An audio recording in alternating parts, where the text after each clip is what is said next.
Hi, Aquarius. Welcome to Pandora Astrology's monthly horoscope for September of 2020.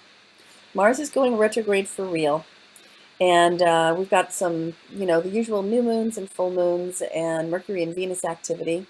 Probably going to focus on Mars, though. Hey, Julia, what's up for Aquarius this month with that Mars retrograde? That's a good question. Well, hey, Aquarius. So Mars goes retrograde on September 9th, and all of this is happening in your third house. That's the house of communication, that's the house of siblings, and even neighborhood. So when Mars goes retrograde, it tends to bring a lot of frustrations. It tends to bring a lot of flare ups. So if you have any siblings, this might be kind of a dicey period with them, as well as Hmm. just things happening in your neighborhood. There could be a lot of disruptions or frustrations, maybe loud construction noise, maybe neighbors that are calling the cops on you for playing music. It's just Oh. it's kind of a tough time for the neighborhood. And Mars is also in the house of communication, so Hmm. you yourself could get into a lot of verbal conflicts during this cycle. Now, between September 10th and 12th, all of the outer planets are going to be retrograde, and Mars will be retrograde as well. So this isn't a good time for signing contracts or starting anything new. I would kind of stay away from it for the month of September, and especially that period of time. And Jamie and I actually did a whole video about Mars triggering the pandemic hot degree. So that is how the Mars retrograde cycle affects the world at large. So you should also check that out too. Now, moving on, Mercury, the planet of communication and mentation, is direct and fast. And on September 5th, it's going to enter your ninth house. This is the house of education. This is the house of legal matters. This is the house of travel and anything that sort of expands your mind. So, this is a great transit if you have to learn anything new, or if you're in school. It's also a good time to start planning your next big trip, because wherever we have Mercury is where we like to strategize. Venus, the planet of love and beauty, is also moving direct and fast. And between September 5th or 6th, depending on where you are in the world, she's going to enter your seventh house of relationships. This is a great time for your relationship, Aquarius. So if you have a partner, you're going to enjoy extra harmony with them. And if you're single, then get out there and start dating. Maybe set up an online account, because you're going to have a little more dating luck. Yeah, and some of these things are going to be hard during the pandemic, absolutely. But when you have luck in these areas, it's worth it looking for workarounds. Like it seems to me that if you're not used to online dating, this could be a good time to try it out while Venus is moving through your seventh house.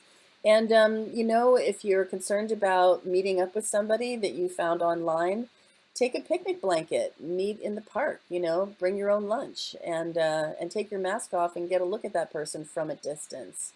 That'd be a safe way to do it. You don't have to be stopped by this crazy pandemic.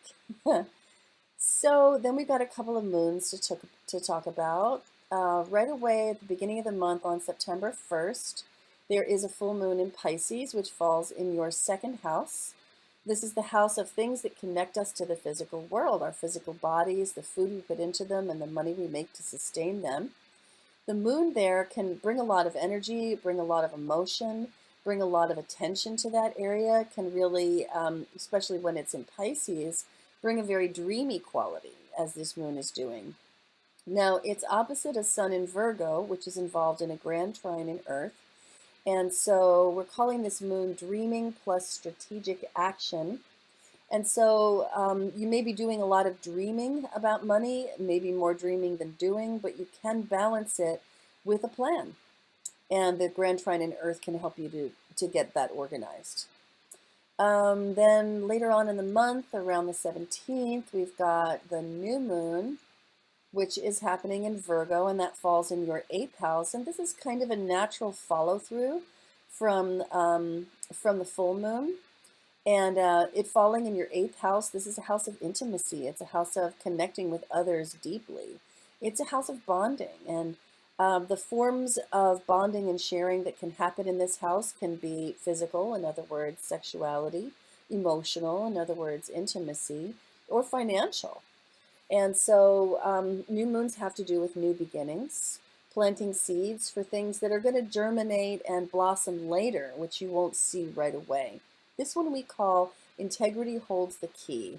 And really, This one has something terrific to offer.